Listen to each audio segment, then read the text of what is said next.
Good evening, welcome back to Furlong Forecast. We are the 18th of May today, Sunday, having a little recap for the week for you. So that'll be from the 12th of May through to today, the 18th. We'll give you an update on how we've got on. So if we were doing this looking at 1 point stakes, that's probably the easiest way to look at it. So using a 1 point stake as a reference, 1 point maybe £50, £5, it could be £10. So if I say I'm doing a 5 point bet, that means I'm doing and 1 point is £10, I'll be doing a £50 bet. So each point for me represents £10, but it could be whatever you bet. So go straight into it. On Monday, we had a pretty rough day. We had 7 selections across 6 races, so that's 6 singles and a forecast. They all lost, with 3 finishing second and 1 finishing third at pretty rough prices. Most of them are sort of like 11 to 10, 13 to 8, they're pretty tight. So minus 8 points to start the week, which isn't great. On to Tuesday, we had a stormer at Worcester, Chepstow and Beverley. So we had 2:30 at Worcester, we had Do You Know What I Mean? That was first, that was 4 to 1. And then we also had Salamanca Bay second at 6 to 1. So we had the forecast come up there at 27 to 1. And we also had them backed both as well. So we had the 4 to 1 as a single to win, and the 6 to 1. Anything over 5 to 1 I always do each way. So we had that each way, which basically paid even money. We also tipped up the Skelton double, which was Do You Know What I Mean? And Ice in the Veins. That paid at 8 to 1, which was quite generous. So overall, at 1 point stakes, if you had blind backed every single one of my bets on Tuesday, so just put £10 to win, or £10 each way, or £10 on the forecast, you would have walked away with 38 points profit for the Tuesday. So that puts us up 30 points on the week. Moving on to the Wednesday then, we had another positive day. We had 5 singles, 3 of them won and 2 lost.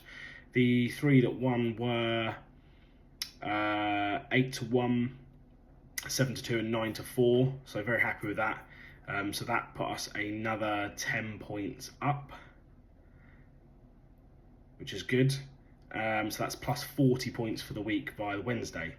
On Thursday, we got a bit carried away on Thursday. I think I picked up 13 selections, which is just far too many. We had 4 winners from those. 3 were terrible. They were all 11 to 10, 8 to 13. They were all terrible prices. Most of them are odds on. And the one, so 3 out of 4. So that was 3 out of 4. The 4th one was Tropical Storm. That won at 4 to 1, which gives us a little bit of recompense, but we were still minus 7 points on the day. That brought our weekly tally down to 33, so plus 33 points. On Friday again, we had a tough day. 5 losses at 5 to 4, including a 5 to 4 second. Then we had 2 11 to 2 seconds in the late afternoon. Those 2 11 to 2 seconds could be the difference between making money and making a loss. So we break even on both of those, 11 to 2 second, but it's just, one of those things. I didn't win. It's just frustrating. We did have 2 winners on the Friday, 9 to 4 and 11 to 10, but that's just not enough to keep us up. So that was a minus 7 point day on the Friday, taking us down to plus 26 points for the week. Saturday we had 10 selections, 8 lost, but we had 2 winners. We had 8 to 1 in the form of Killing Queen and Aiden at 16 to 1, which combined returned 6 points profit for the day. That took us back up to plus 34. And then today, probably one of the most frustrating days of the week, to be completely honest with you. Our first 2 selections of the day both come second. That's Anissa and Isa at 12 to 5, and then we had Brian Snell come second just after that, or just before that, at 16 to 5. We then had Trenmore, 8 to 15, that won, but it couldn't be backed as a single, so it's no good. And then we had Zarzini, which pretty much lost all hope early on. Moving on then, we had Sporting Silvermine, which did too much too soon and lost at 6 to 5.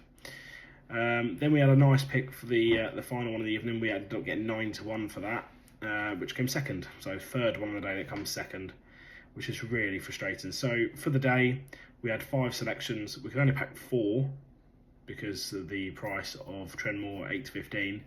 So out of 5 selections, that's a minus 4 point day. which gives us plus 30 points for the week. So we're walking away plus 30 points this week, which is good. I think the thing to take away here is about managing your bankroll and to really look after it and understand what you're doing with it. I love an ACCA. I love putting 10, 30, 40 pounds on accumulators, but they're really not the way to make money. If you want to make money betting, the way is to pick your selections, stand by them, and just do singles. I like a forecast. I love a forecast. I mean, early on in the week, do you know what I mean? And Salamanca Bay proved that 27-1 it paid, and that was at the 4-1 and 6-1. And I think if it was the other way around, we had a 6-1 by 4-1, it'd be even bigger.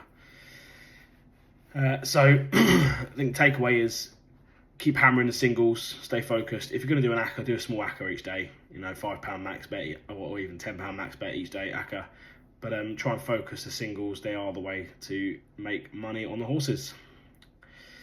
Right, I think this coming week we're probably going to take it easy. I'm probably going to sit back a bit. There's some good racing this week with the festival at York and Newmarket. We had Newbury as well most days.